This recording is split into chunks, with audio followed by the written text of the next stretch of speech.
Hey guys, just arrived at my cabin room. I'm not really sure what to even call it. Just arrived a few minutes ago. Just been able to get my bags in there. And I'm going to give you a little bit of a tour of my little resident that we're going to have here at MistGames. So, nice kitchen right here in the living room. Got myself a dining room table, a couch if I want to do any of my prep. And then into the bedroom. And then even the bathroom. I'm not even sure why it's the case, but it's actually really hot. Just feels very warm in this room. So yeah, this is incredible. Really never been in a place like this before. You can even see the view from the living room itself, looking up to the mansion. And just snowing outside, perfect weather. This entire place is just incredible. Just spent the last 2 hours or so waiting for the Northern Lights. We took a 15-odd minute walk from the cabin to a vantage point and waited to try and get some film. And would you believe it that when my GoPro finally started taking some photos, the battery froze. It was too cold for the GoPro to operate.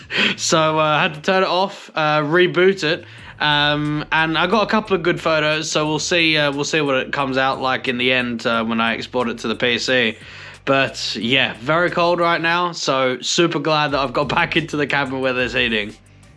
Welcome, ladies and gentlemen, to another vlog. I'm currently in Lofoten, Norway for the MistGames Heroes of Lofoten event. And oh my, look at this scenery. This is without a doubt the most beautiful place I've ever been. The scenery is impeccable, but of course, we're here for LAN, we're here for Counter-Strike. Astralis talent have been very successful over the last few months. In fact, going to 5 grand finals across the last 3. Even the core 3 of the lineup has been to LAN a couple of times towards the latter part of last year, and both times making grand finals, one time winning the entire thing. The question now is, what about the roster change? Coming into MistGames, everyone thought that it was a no-brainer that Astralis talent were going to be the strongest team, the one to win it all. But now, with Alltex going out and Zip coming through, it changes the dynamic of the team quite a lot. You've got the likes of Zip actually mirroring Alltex's roles completely, rather than what he was familiar out on Astralis. So the question now for Astralis talent across the board is who else is going to step up? Bro, most likely, has been a very good player on LAN. We know that Mistar has gained that experience playing in a few events with the main roster and has also been very successful for the Academy squad. For Astralis talent, they're still coming through as a strong unit. Now it's their opportunity to prove it, to try and go deep and to win the entire competition. MistGames team coming here to MistGames Heroes of Lofoten are classified as the mystery team. And the reason for that is we have absolutely no idea what they're going to be like on LAN. For MistGames as an organisation, we saw them in the very early days, the very 2 first seasons of the Academy League, win it all. But with a completely different roster. Not a single player back then is a part of the starting 5 today. And for MistGames across the board, all of their players are limited with LAN experience. Take Jibhat as a prime example. I think a favourite out of the majority of players in this event. A fantastic rifler online, a 16-year-old with so much raw mechanical ability in some real anchor roles. But for him, he hasn't even been to a LAN event over the last 3 years. So the question everyone is thinking is, what is MistGames going to be like on the transition from online to LAN? At least what we do know is that they're playing Masonic in their opening game. And I think if you were to take it in an online environment, you'd have MistGames winning that game every single day of the week.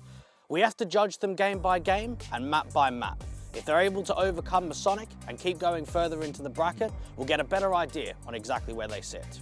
Masonic have been in roster turmoil over the course of the last handful of months. Notan and Buzz out, Jarko, Kier, Vesta in, but then all of those go out. And now Syra comes through and Frostliv starts in-game leading. For Masonic, the results recently haven't been great, but it's understandable. With 2 new players coming into the roster, you'd expect it's going to take some time for them to get back to full strength. For Masonic, they go up against MistGames in the opening game. And the one positive I'll give Masonic is their LAN experience. You think about the core, Unlay, Torsen, Jensi, that 3 over the course of the last 12 months on LAN have been able to go and win 3 events. Very successful locally in Denmark. So going into a matchup, It's not out of the realm of possibility that Masonic can pull an upset. And for Malzen XT, you cannot underestimate this team. They're solid, they've got a very good fundamental core, and they're here to try and prove a lot of people wrong. 0-0 prospects are winning MistGames Heroes of Lofoten. Now, actually, I'll give you a little bit more than just that. I've been thoroughly impressed with their recent results. You consider the idea that only last week they won European Pro League Season 7, losing a single best of 3 in the group stage and not dropping a single series in the playoffs. In fact, they beat Australia's talent twice in their last 2 games, 2-1 in the upper bracket final and 3-1 in the grand final. Even when you consider them on LAN, they've got some experienced players. The trio that went all the way back from Aura, then over to Little Mix, and then here to 0-0 prospects. Yes, Hype, Bobek and Franson. We saw them towards the end of last year locally win a Swedish LAN, beating Little Mix in their opening game and then beating Young Ninjas in the grand final. For me, 0-0 prospects are the favourites and they will win this event. Coming into MistGames Heroes of Lofoten, Young Ninjas find themselves in a very unique position. Their online results have been a little bit shaky. I don't think they've been too happy about that. And when you look at the draw, maybe they would have liked to have been on the other side of the bracket. They have a Swedish derby in their opening game in the quarterfinals against 0-0 prospects. A game that's been played many times before and even in recent history. For Young Ninjas though, it's on LAN, it's on soil that they've had experience with before. You consider the likes of Nilo and what he's been able to do online in the last 6 months being an absolute weapon for this team. Think about Era as well and what he's been able to do on the big stages with the Big Green. And then of course, the calling style of LNZ. For Young Ninjas, it's going to be a difficult game and a matchup against the Swedes that they might consider is the most difficult game in the bracket. If they can get this first hurdle over and done with in the quarterfinals, they could go all the way to try and win this event. Standing in front of the hanging stockfish, it absolutely stinks. Just like Whitey's CS playing career. At least with Ents Academy, it's slightly more positive. We know that the Finns have what it takes to be a very good team in and around the Academy space. Even on LAN, their last 2 appearances have featured grand final performances. Unfortunately, they've come up short twice with 2 second places. They'll want to try and change that coming here to MistGames Heroes of Lofoten. And I think they've got the players for it. Potty has been on exceptional form, been playing so well. You've got Milty as well, who's been able to prove himself on LAN. And when you think about some of the backup dancers as well in Joissi, this Ents Academy side could be scary coming into this event. 1 game to try and get them into the grand final, 2 games to win the entire thing. For Ents Academy, it's going to be looming in the back of their mind of 2 of the second places. What they want now is a first place and to win the entire thing.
Welcome to MistGames Heroes of Lofoten. Right now we're out on the open sea having a look at eagles on these speedboats. Malzen XT just over there coming to join us on this incredible excursion today.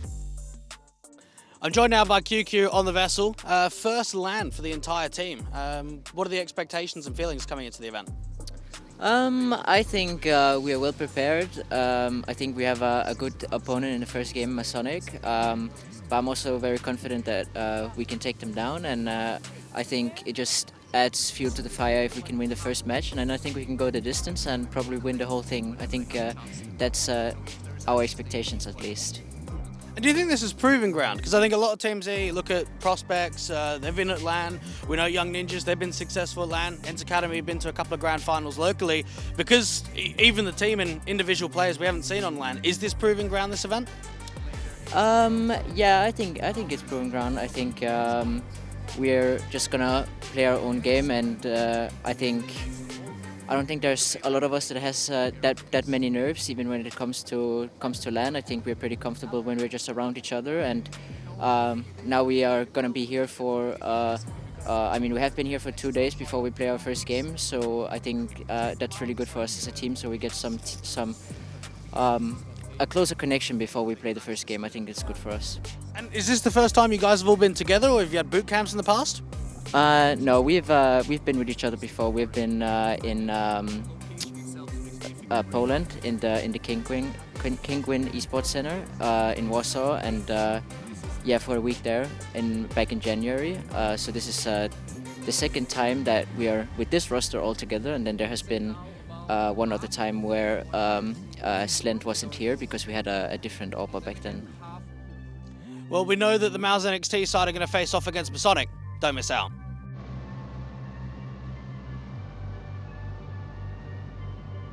Prep done, activity done, meetings done. Now it's time to actually get the game going. The first game of the tournament, 0-0 Prospects versus Young Ninjas. Of course, starting things off with our opening game, the Young Ninjas versus 0-0 Prospects. You were talking about it there on the boat. You've been talking about it as well in the interview stages. And look, like, to me, I feel like this is going to be an appropriate match to start things off in our week. And you've just got to remember that there is so much on the line, not only in this bracket, not only that it's a single elimination, one bad result, one bad game and you're out. It's the fact that two Swedish teams, the only Swedish teams that we have in this competition, are facing off against one another in that first game. I think for Prospects, it has to be the form. Like, you have to look at the entire situation and think the last few weeks, the last month or so has looked promising. They've just come off the back of winning the European Pro League Season 7 event. That was one that actually played quite a few of the academy teams, Astralis talent, the last couple of games. And taking an event like that, confidence-wise, puts you at a very high marker coming into this LAN.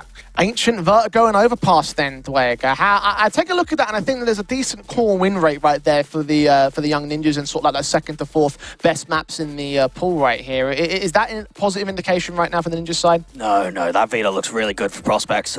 Straight away, one thing I noticed, Mirage didn't get picked. Last head-to-head, we saw Mirage coming through. Mirage is one of the good, stronger maps, I guess, for Young Ninjas, but they're going a different direction. They're going into Vertigo, and then immediately, if you're Prospects, you're getting rid of Mirage. There's no way you're playing that as a decider. Now, in the last 3 months, in best of threes, we've seen Ancient picked from Prospects 22 times and Overpass 20. I mean, that just shows that they picked those two maps of Ancient and Overpass a ridiculous amount in the last 3 months, and they've got it here in a veto. Rolf, obviously, one of the guys that used to play for the Young Ninjas. Like, you know, it was a fair while ago to his credit, but that is always going to be sitting in the back of your mind. That was a name that I used to play for. That was a team that used to be my colours, and now I'm playing for the other side of the board, and you bet that he wants to win today. I bet he wants to win the most. Out of anyone on that Prospect side, it's going to mean the most to him. We're very familiar with Era in the LAN scene as well, being on teams like Gamer Legion before coming over here at Young Ninjas. We know that he's a guy that on pressure environments and in stages like this, he's going to be able to perform. As we're ready to get started with our best of three and with our tournament here in Lofoten, it's the MistGames Heroes of Lofoten between Young Ninjas and 0-0 Prospects. Just vision, let alone that presence. Adam does get another decent exit on the way out. He's made us 2 versus 2. The scout is on the way in. One more player seen from Rolf. Adam B is bombing against them all. Franson takes him back down though, and Error can't quite get the decent pick back. A tag alone. Molotov on the bomb as Error can wrap around, get that no-scope together. And he has no kit, no time. The smoke can come down. He's actually going to try go for this ninja, but he knows it's too far gone. He'll grab the AK and get out of there. Well, that was upsetting, wasn't it? That was very anticlimactic, but very expensive from Adam B. You've got to remember that that's not a buy round there. They've got a couple of upgraded weapons from previously. They're looking for a couple of exit frags. They're looking to try and see if they can take some deaths with them. And for a moment there is a split second where it looks like it's on. It looks like that round is actually winnable. It's an ace stack. Yeah, straight set in as the Ninjas will run right into it. It seems Hype and Bobette with their kills. Franson gets one of his own right. Adam B gets a decent trade back. Doubles up, in fact, but not before Hype takes one more with him. A 3-on-2 situation. Two players hiding behind big box. Bobek, perfect headshot gain. Hasn't even revealed the side hand that they have, and it doesn't even matter. Kill easy in for that headshot. And it's a pistol that may send Ninjas out of Ancient. That was just read to absolute perfection. There's an only way that you play 2 Donut and 2A is if you know. If you've got an anti-strat, if you've got a prep, that's a setup that could be coming through, because that would have been a retake B otherwise. And for Young Ninjas, what do? Take top lane, split Donut. Mate, you're running straight into the trap with that setup. Incendiary Stone, Spook looking to mow down 2. Try and close this one out on a significant high note for the Prospects. 5 on 3 already. Nilo, the only rifle, giving up this position. Spook expecting a boost. He's read it. They just know this. They know each other so damn well. And the Prospects are exploited it all maps so far. They exploit it for one more round as they look to claim Ancient in their own map pick at a 16-4 score. LNZ can fight, but it will be all in vain. That's map 1 for 0-0 Prospects. And they played very well. And I even think back to the closed qualifier that we had for Young Ninjas when they played Tricked Future in their opening game, and we saw them farming against their opposition. I think they now know what it's like to be farmed, but against them, to actually lose in that kind of fashion. There's a trade to go back and forth, and it's left to LNZ and Rolf to clutch this. Yeah, we've seen this rivalry before. The 2X teammates up against one another, and LNZ's looking to press the fight. Rolf's got the patience down on the other side, and he wins it out. That's a massive round coming through from Rolf, and a pistol round victory to start off map number 2 of Vertigo. Nilo's just waiting for the height advantage. Bobek can't move. He's got to try and get his teammates to back him up. Smoke fades against his kill. Oh, but Spook with a drive-by domes in Max. Smoke on a bomb. They're going to line up for Rolf, though. He's going to do tons of damage, and they're not on the defuse. They tap it now, trying to fake it out. But Nilo's so low, and Rolf can transfer to LNZ.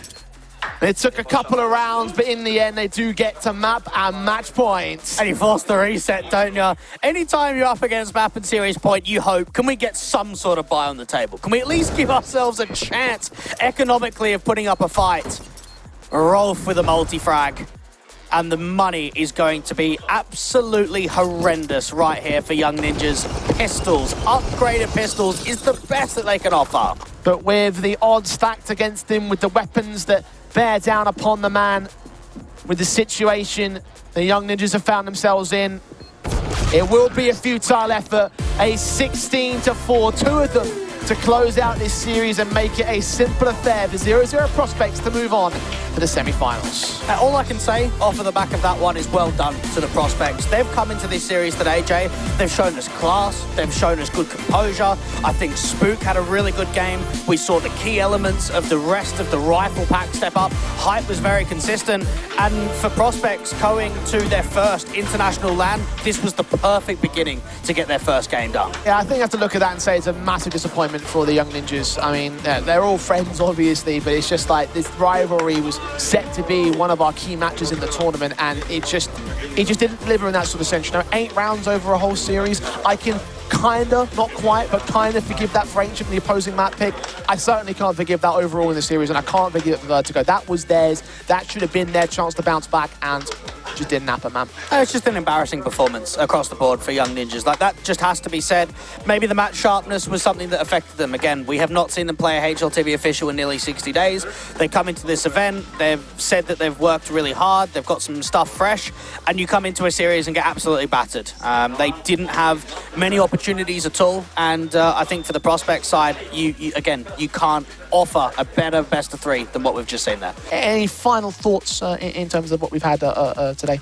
I think just across the board with the map pool of 0-0 Prospects, you're going to have to look very distinguished on where your positives lie. Again, I look at this veto as an overall in the last game and said, like, even Overpass was really good. We didn't even get to see it. We didn't even get that final map decider. So I think for Prospects, they've put on a good statement. They've got themselves in a prime position.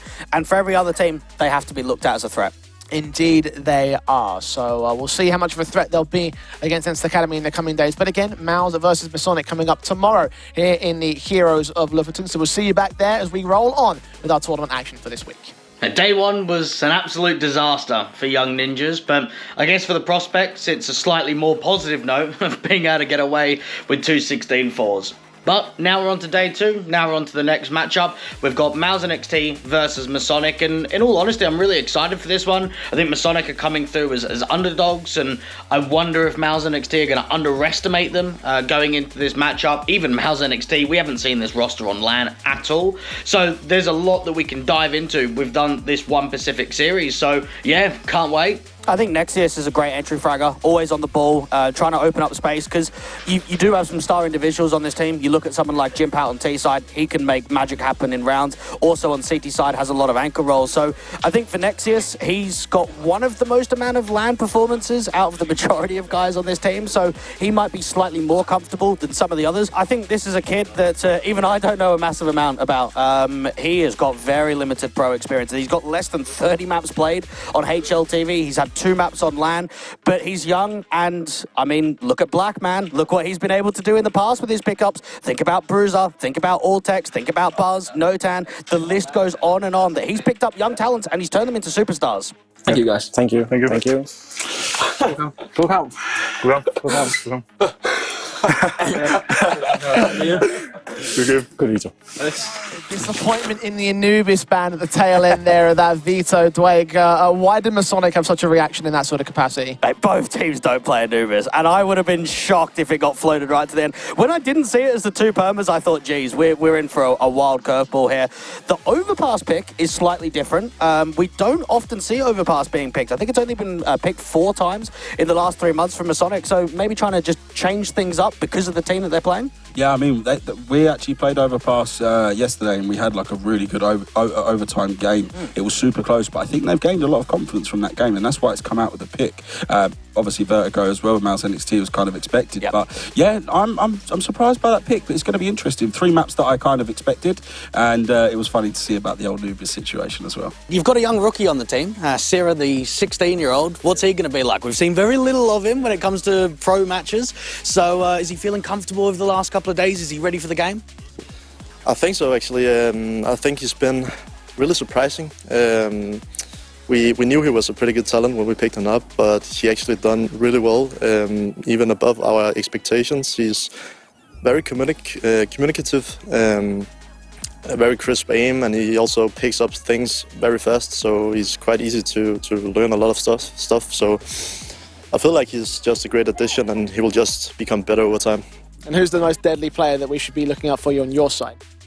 Jimpat, of course. always. He's always there when you need him. So you'll see it today, I think, as well. Masonic Mouse NXT, our second match in the Heroes of Lofoten as we kick things off on Overpass, our first map in this series. Masonic to the CT side start. Mouse have got an upgrade pistol over on Nexius. Into the mid control on the early default. And even though Overpass was picked by the likes of Masonic, the rate of amount of success in recent times has not been all that great. 4 wins and 8 losses across the last 3 months for the Masonic lads. AK set in, and how about that smoke? Gonna get the boost up of the AWP as well. The rifle combination, Gensi finds that first. Slend decimated in an instant. Mouse walked right into that.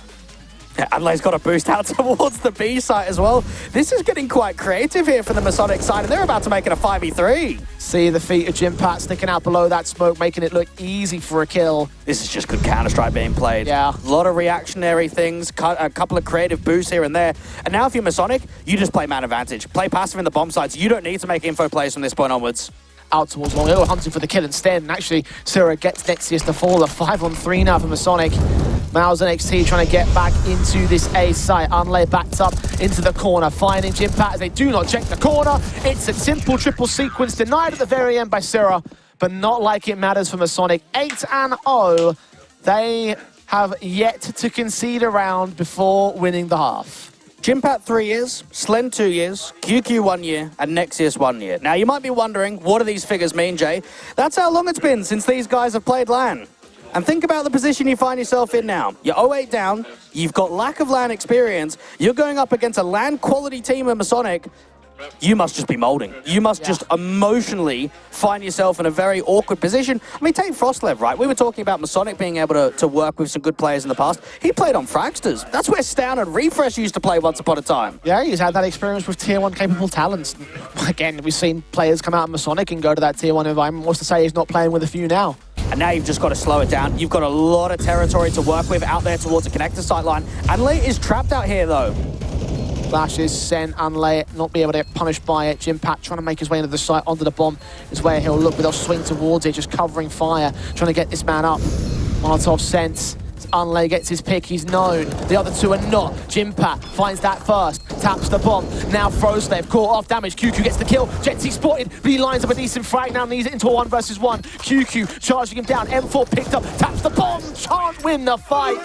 And just like that, Masonic bounce back. He's 2 from 2 in clutches, isn't he? He's done exceptional work in those 1vx situations. And we just spoke about it, Jay. You need to come through on that last round. They do well in the trading game. They get themselves up to the truck position. They tap the bomb. They're drawing the fights out in the open. But it's Jency again. Him and Anlay have been playing so exceptionally well over the course of this T side. There we go. Big round there. This is where Nexius needs to make a lot happen. Backstab also incoming as well from the lower floor. They get Jency in the end, but there is one man closing in the pincers. Finally, Nexius strikes, and that is indeed the wild card play. Maybe it was round winning. Torsten has something to say about that. He drops the bomb for a moment, but QQ picks it up and commits it to the bomb site. And Nexius gets mollied off by his own teammate, in fact, trying to get aggressive out to the sniper's nest. At least he deals with the rotate in the elevators. They know what's going on. Torsten, one pick found. QQ nades him back out to 65 HP, bringing the HP lines in at evens. Torsten needs that one headshot. Bomb's not planted for him. He can't stick it. He's got to win the fight outright. And that's exactly what he does to get his third on the board for Masonic. Do you know what I'm noticing, Jay? Masonic are more composed in clutches, more composed in 1vx's. This is, what, 3 times now that we've seen clutches go the way of Masonic, and Mouse and XT have not been able to come out on top. Torsten stands as first defender, gets 1, not quite 2. The flashbang from Slen protects QQ, not for that much in terms of the HP bar, down to 30 HP himself. Sierra, meanwhile, finds another, so it is a man advantage from Masonic. The bomb will go down, flash up the jump round the corner. Jimpat could get caught off the lineup for 2, leaves it all on QQ to ace clutch this round. Flashbang over, but no further peeking. QQ's just surrounded. A bomb plant here is just not possible at all. Out towards the B stairs, Adela's going to peek. Nicely done there from Frostlev. The IGL making something happen. Even though it's a man advantage, he wanted to keep that pressure on. Strafe around, make sure that 2 players fall. Deny the bomb, and then, of course, just a line up to the second player out there towards the white position. And one thing that you might not know, Jay, is that Frostlev played ESEA Advanced Season 28 with Tobiz on Sublife. It was Soma, Insta, Frostlev, Tobiz, and Farlig back in the day. QQ is just doing all that he can, and they're trying to press them, ensure they can't make their way forward. Molotov sent his general direction, though he's forced forward anyway. T-side players in, he's blind as a bat though. Torsten makes it look easy, as does Frostlev onto Jimpat. 4 on 3. Masonic have the site. Mouse and XT about to concede this. Chrisen trying his best to spam through. Anlay on that late lurk, coming back up from the B stairs as the 1-for-1 trade. Then now next up to task, Nexius inbound. Find support with the M4. He might be required in this position though. They're down by a player. They're making noise. AWP gets closer and closer to death as Froslev takes him, and Nexius can go no further. It's a 16-14 for Masonic, a 2-0 as they knock Mouse NXT out in the first round. LAN experience versus non-LAN experience. It is Masonic to come out on top. My goodness, the core just keeps doing it, Jay. It doesn't matter what the roster is, whether you've got Notan, Buzz, Kier, Vesta, or maybe even a Jarko. When they come to LAN, they are a successful team. Absolutely unreal. You cannot praise them anymore on this Masonic side, because again, it could be disappointing for Mouse and XT. Take a look at what we saw in our overpass. What was the one thing we were doing? Praising Masonic for an absolutely excellent game played. Yes, it was a bit of a struggle there on Vertigo, but towards the end, you could see that excellence once again. They look absolutely amazing. Mouse choked it at the last second, and it's going to be absolutely disappointing for those guys. Yeah, it is, and it hurts, because again, you look at map 1, and they didn't really have a chance, did they? It wasn't competitive out on overpass. When you go into map 2, I think they started off really nicely. They got off to a good start. They had themselves a very good lead going into the second half. But again, when you've got 3 rounds in a row with Mad man advantages that aren't being converted into round victories, well, you don't deserve to win the map. And I think for Masonic, they were able to punish the mid and late round so successfully. First semi-final here in MistGames Heroes of Lofoten. We've got Ents Academy being invited into the next stage of the bracket because they won a previous event, up against the 0-0 prospects that had to come from the closed qualifier. And honestly, the Swedes look in really good form right now. I hope they can show it on the server and try and see if they can make it into the final. Who's the guy you're looking at the most here on this team? Yeah, I'd probably look at Hype and Spook. They're always my two go-tos. I think for Spook on CT side, he's very difficult to play against. Always moving around on a map. Feels like he can change his poses quite easily. And then for Hype, he does everything, right? He can get opening picks. He is very consistent with the AWP, and he also calls for this team. So I think that dynamic of a very strong rifler and a very strong AWPer makes this team a class quality. Poddy's been in sick form. Every event this year, he's had a positive KD and rating. He's actually the 7th highest rated player in the world this year so far. His consistency has been the reason why they've had deeper runs in events. And in his LAN performances across the last 12 months, it hasn't always looked that fantastic. Their last LAN, though, he did really well. So I wonder, is that something you can look at where previously maybe not so much as successful, but the last LAN, very successful. This is a no-brainer that they go into Ancient. It's always their go-to. Even looking at a Mirage pick from Ents Academy, they normally pick Mirage or Overpass. So to see Overpass as a finale actually does look quite promising from the Finns. But again, Black, there's only so much you can pull from a veto process. Yeah, I'm actually quite surprised. I think Ryder and the guys from 0-0 Prospect gave them a lot of leeway, actually, right? They let Mirage go through, and they even, let them have Overpass in the end. But let's see. They probably have a great plan about it because, as you said, playing Ancient, and if you're a team that knows Ancient and is on top of the meta, it's right. It's just such a good map to be able to, get ahead in the best of 3. So, but there's also, I have to take the point that there's also a lot of material out there on Mirage for Ents Academy, right? So you can be super, super prepared and form an entire game plan, around whatever they like to do. So I'm actually excited now for this game because they have Mirage, right? Yeah, again, that's another map that's also been played between these two sides. It's the most recent map in their history. That was a 16-14 win for the Prospects. They haven't actually gone into a series. It was all best of ones to their credit, but they haven't gone into a match and lost a map to this Ents Academy side. So if they're able to push it to a 3-map series, this would be a first for the Finns. How are you feeling about today's match? We feel great. We feel absolutely great.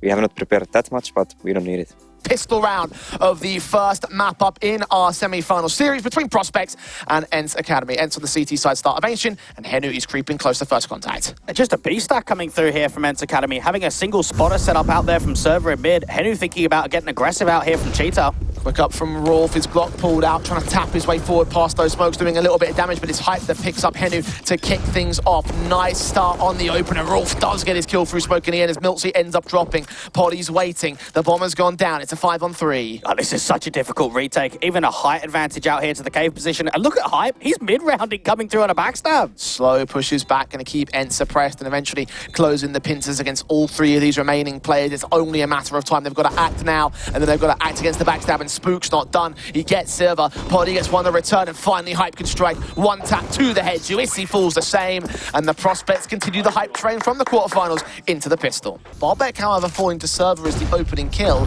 gives a way in now for Ents Academy. What else can they find? Henu can find a dink, 2 points of help for Spook. Now it's on Juissi, back up towards Wood. They haven't cleared him. They might have thought it was cleared up by the Molotov, so he sits back and he holds face for the bomb carrier to make his way in for the perfect kill to come his way. Headshots against 2, swings back for the triple, but Spook can hold on to the kill for it. Needs another magical clutch of his own right, a 1-on-3. He's caught that first. 2 HP for 2 more players. Poddy's posed and he's ready to strike. What a play from Juissi. That's well played. That's very well done there from Juissi. And notice that he's trying to play anti-flash. He's actually looking in from behind because he knows if that first player doesn't clear me, well, I'm never getting cleared. There's no way they're going to pre-aim towards this. And for Prospects, that's a little bit sloppy, right? Not clearing out all the site completely. If you're the likes of Juissi, though, that's a gift. And this is maybe 2 rounds back and forth between Ents and Prospects where you probably shouldn't have been able to win it. But hey, comes through in the end. CT smoke coming through from Henu. This could be a very quick pop. Server fast man in with the bomb on his back. Incendiary and HE combination from Bobek. Stand with the AK instead and just lines him up and mows him down. And sweet FA is gained from that AK, as are the rest of the pistols there from the Ents Academy side. 1-on-5 for Henu. Now there's going to be an aggressive play out for the ramp control. Server's been seen. Spook tries to get out of trouble, but Rolf backing him up, loses the fight. Server's going to keep going though. Spook's going to trade it. overly hungry there as Hype drops the bomb carrier. Juicy down and out. Deagle back in for Milts. He doesn't quite hit the headshot immediately, but he does get a kill in the end. M4 still standing back towards Wood. The AK of Bobek going to provide a bit of distraction as Franson comes in close. Spook should be known here, but he still gets Milsey. Still swings on Henu. Still gets a triple. Again on for the Quadra as Pony rotates all the way back into the A site. That's his only chance. He might not even be able to get the bomb down straight away. This rotation from Franson is coming out quick from CT. No utility either, can't suppress his vision, got to take that fight and win it. Even then, Franson's made his way across. Plant out to the back wall. Now Polly makes his way away to watch out Donut, but unawares of how close Franson is. His back may be turned, but he's behind harder cover, so it'll take a moment to set it up. Now, Franson knows that he didn't go towards A main, so he's either default or Donut. There's so much information in this 3v1. Tapped once. The firing squad standing on the bomb site, swung upon spray through. Transfer to 2 is missed out, and Franson can get the defuse for the 16-12. The prospects might have been tested, but ultimately their map pick is theirs. And just think, 12-12, when pressure's on, when it looks like Ents Academy have got a very late resurgence into the game after what was a 9-6 half, what do? They close it down, and they close it down with some really strong rounds in the end there. And the win streak will continue for the prospects. Another map in a row of Ancient for them. They look incredible on this map in particular. We saw it during the Young Ninja series. We saw it here and now, but this was a test. Ents Academy, they brought their A game in this matchup. It just wasn't quite to be on their opponent's map pick. And they had some difficult rounds. I think they struggled massively in the anti-ecos. You look at that round where Juicy nearly brought back a 2v4. If there would have been a slightly different protocol, if there would have been a slightly different setup in mind before they get into that situation, maybe it ends up being closer. Maybe we see more rounds here for Ents Academy. And I have to give praise to the top 3 players on the board, because it's not like there was one individual who you could say, oh, that was the guy that really made the effort. Hype, 25 kills. Bobek, 25 kills. Spook, 21 kills, especially towards the end. The amount of 3Ks he had, that was just absolutely ridiculous. I want to ask for your scoreline prediction. How do you think this was going to go? 16-5 to 0-0. Oh my goodness, I can't believe we've just heard that. Well, confidence is the best thing possible. Thanks so much, Zippy, for joining us. Appreciate you taking your time. We're now ready to get into the pistol round here between Ents and 0-0 prospects. In with the Glocks and the USPs is appropriate. It's on to Mirage with the CT star on the Swedes. And just knowing for prospects, you've got a setup out here towards CT, even the player up towards top back. That's Spook being pre-aimed. Hype towards under back. This might not get cleared. Does seem to take a fight against Miltsy, and indeed he gets that kill. Franson, a similar story. Hype under bout gets his double. Franson gets his own double, and it's decimation against Ents Academy. Indeed, a pistol that looks to go the way of the 0-0 prospects. And that's quite cheeky of a pistol round coming through from Ents' point of view. Even though it doesn't work out that nicely, they go in for a really quick pop, something very pacey towards the A side. They even get an entry. That first point of contact to deal with Spook up from Palace was successful. They had Henu on a super late lurk to come out from the B side, and geez, is actually turning this into a massive clutch situation. Not to be in the end, and I think Rolf's smiles probably tell it all. Yes, Henu was trying to go lay out on B and lurk back into A. That round was pretty much out of the equation. It got very close in the end, so just not quite there from Henu. He did say that he had nothing to fear, and he definitely acted like that in this particular round. My word. There's a lot of individual 1v1s being put up there, so I think prospects are happy that they've closed it down. Now here's a conversation I want to open up, Jay. We've obviously had a few missed-game events. We had one, the first one that you went to, the second one we were there together, and now the closed qual. I do not think we have had a bigger threat in a missed-game event than prospects right now. 16-4 on map 1, 16-4 on map 2 when it comes to the quarterfinal game. You now look at Ancient, 16-12, okay, it was slightly more competitive. You now go to Ents' map pick, the home turf, and it's 11-2. They've been battering teams. And for Ents Academy, it might be another disappointing exit here. And that's an embarrassing showing. I'll give them the sake of keeping Ancient competitive, but on your map pick, on a Mirage, that, take this, Jay, has been picked 17 times in the last 3 months in Best 3 history. The next one down after that is Overpass at 7. So Mirage gets played 10 times more as map picks on LAN, and you're giving us 3 rounds and a half? That's not good enough. That's the gorgeous CS we've seen from prospects so far this week. Continuing to show, continuing to keep Ents down in the dumps. M4's pushing in mid, flash blinded, Miltsy's a dead man. 4 more picks to go as even Polly suffers to the aim punch. 31 HP. That AWP in a weakened position. The Molotov forcing out the boost here over on the shorts. Cinder blocks. Slowing things down for now. Oh, Spook might have this. Boost up. Does he see Henu? Oh, the timing on this. He gets back out to ladder. He heard them. He heard them drop down. Must be at least 2 players. Jewis is caught off guard. No one was watching Palace. 5 on 3. Poddy again. Trying to be the difference maker. Trying to get them back into this round and back into this matchup. So is being challenged by Spook. And the headshot comes through easy. 2 left at CT of the CTs to find the retake and keep Ents in the tournament. M4, first man forward, the AWP, trying to look out wide. Bobek, first port of call behind the Tetris position. Looking in. Was connector, headshot gained, Poddy alone. 1 more pick to his name, so many more to find, it's just too difficult. 16-10, the Prospects have done it again, taking the distance against Ents, but ultimately going 2-0 into the grand finals. And for 0-0 Prospects, they are attending their first ever international LAN, and they have gone back-to-back in series without dropping a map. That's class, that's quality, and that's closing when it matters most. We were talking about it all week, Blake, so far. Who can be the team that takes their online performance and turns it into LAN success? Right now, that is the Prospects. For Ents, it's got to hurt so much here. Didn't even get to second place this time, mate. No, they didn't, and in all honesty there from Ents, that map was lost in the first half. Yes, there was a very good streak in that second half, but when you're coming back from 3-12, you can't afford to have mistakes. And mistakes is like dropping a 5v2 advantage kind of round. You lose that, you're done. Yeah, absolutely, and it's just, the writing was on the wall, but that comeback seemed like it was so proficient. You're like, oh, maybe they might be able to do it. Maybe they might be able to pull it off, but it just didn't happen, man. It did not happen at all in this particular case, so that is the way the cookie crumbles. Another successful series for the 0-0 Prospects. And I mean, what more can you say other than that, Josh? There was one particular moment that Dwight wanted to talk about here, and I think it was the 2v5 round at the very tail end of the map up. So we're actually going to bring this up on screen for you to sort of talk us through a little bit about what happened in this matchup, because this round really should have been entered, but this was the start of your final push towards the end. Yeah. So what do we have, Spook? So obviously it came down into a situation where you lost a couple of opening picks. It comes down into a very awkward situation. Hype gets caught. Poddy gets 2 kills out from CT. What's the mid-round call in this scenario?